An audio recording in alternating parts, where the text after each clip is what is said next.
నిర్వహించు కార్మిక హక్కులను కాగరాస్తూ బడా పెట్టుబడిదారులకు వీడియో చేసే నరేంద్ర మోడీ మరి కార్మికులను పట్టు బానిసలుగా చేస్తూ 8 గంటల పని దినాన్ని ఈరోజు 10, 12, 14 గంటల వరకు పెంచుతున్న వ్యతిరేకంగా కూడా ఈ ఉద్యమం జరుగుతుంది.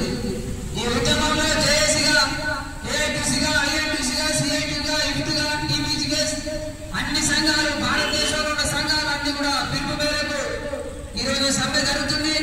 అందులో భాగంగానే మన కాస్పేట 1, 2 స్టార్టింగ్ డిపార్ట్మెంట్లో కూడా కార్మికులందరూ కూడా ఈ యొక్క సమ్మెలో ఉన్నందుకు జేఏసీ తరఫున కార్మిక వర్గానికి విప్లవ జయజయలు తెలియజేస్తూ మరి ఏదైతే నరేంద్ర మోడీకి కనువిప్పు జరిగే విధంగా ఈ సమ్మెను జయప్రదం చేసిన కార్మిక వర్గానికి ధన్యవాదాలు తెలియజేస్తూ వేదిక మీద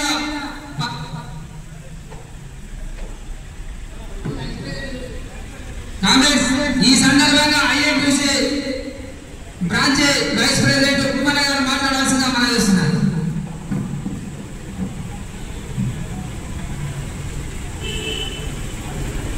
ఈనాటి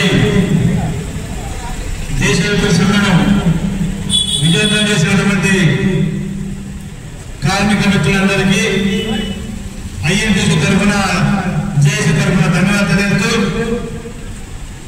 మన కార్మిక చట్టాలను నరేంద్ర మోడీ 3వ దఫా గెలిచిన తర్వాత 44 కార్మిక చట్టాలను 6 కోట్ల వివరించి కార్మికులకు ఉద్యోగ భద్రత కానీ, కొత్త రిక్రూట్మెంట్ విషయాలు కానీ, కార్మికులకు రావాల్సిన వేతన విషయాలు కానీ, కార్మికులు ఏదైనా సమస్యలపైన సమ్మె చేసి హక్కులను కోరుకోవడం విషయాలు కానీ, ఎన్నో హక్కులు కోరుకున్న సందర్భాల విషయంలో ఈ 4 కోట్లను వివరించి కార్మికుల మనోభావం దెబ్బతీస్తూ కార్మికులకు ఎప్పుడైనా ఏ అవకాశమైన సమ్మె చేసి హక్కులను కోల్పోయినటువంటి ఆ కోడ్లు తీసుకురావడం జరిగింది. కాబట్టి మిత్రులారా, ఏదంటే మనం ఈ సింగరేణి ప్రాంతంలో కొత్త భవనం కోరుకుంటున్నాం. అదేవిధంగా ఈ చట్టాల ద్వారా కూడా కార్మికులు అనేది కూడా నిర్వీర్యమయ్యేటువంటి పరిస్థితి ఉన్నది. కాబట్టి ఈ దేశవ్యాప్త సమ్మెను కార్మికులంతా సమ్మె చేసి నరేంద్ర మోడీకి చెంపచెల్లిగా అనిపించడం సందర్భంగా కాబట్టి మీరందరూ ఐక్యతతో సమ్మె చేసిన దేశ తరఫున కానీ మన మిత్రులు కూడా ఇలాంటి సమస్యల కార్మిక సమస్యలపైన అన్ని సంఘాలు ఐక్యతతో ఉండి ఈ సమ్మెను విజయవంతం చేసినందుకు పేరు పేరున ఐఎన్టీసీ కానీ దేశ తరఫున ధన్యవాదాలు చేస్తూ చూస్తున్నాను.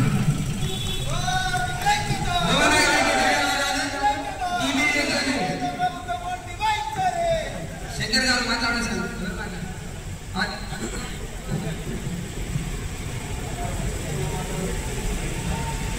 ఈరోజు కేంద్ర ప్రభుత్వం చేస్తున్న కార్మిక వ్యతిరేక విధానాలకు వ్యతిరేకంగా కాశీపేట మైన్ కార్మికులు సమ్మె రూపకంగా కేంద్ర ప్రభుత్వానికి చేసుకోవడం జరిగింది.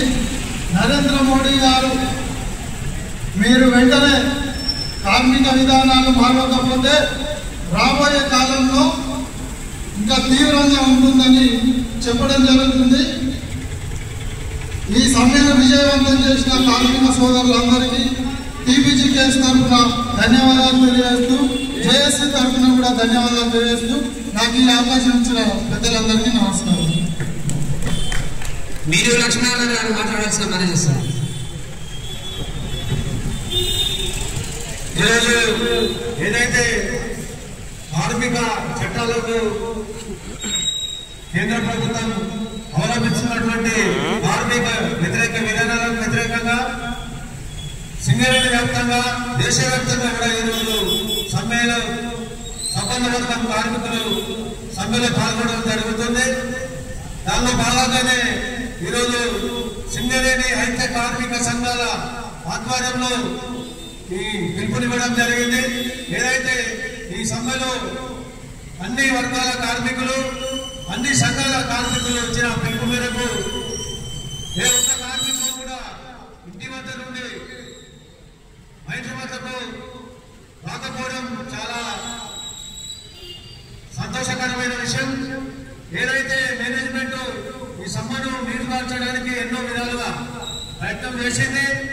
ఫ్రీషిప్ లో కానీ ఏదైతే కొందరు కార్మికులను కూడా మెప్పపరిచే డ్యూటీలో రావాలని మైండ్స్ నడపాలనే ఉద్దేశంతో ఈ సమ్మెను చేయడానికి మేనేజ్మెంట్ ప్రయత్నం చేసినప్పటికీ కూడా కార్మిక వర్గం ఏ ఒక్క కార్మికుడు కూడా ఈ మైండ్స్ మీదకి రాకుండా ఈ యొక్క కార్మిక ఇవాళ సమ్మెను విజయవంతం చేసినటువంటి కార్మిక వర్గానికి సింగరేణి ఐక్య కార్మిక సంఘాల జేఏసీ తరఫున సింగరేణి కాలేజ్ వర్గాల తరఫున ధన్యవాదాలు తెలియజేస్తూ ముగిస్తున్నాను.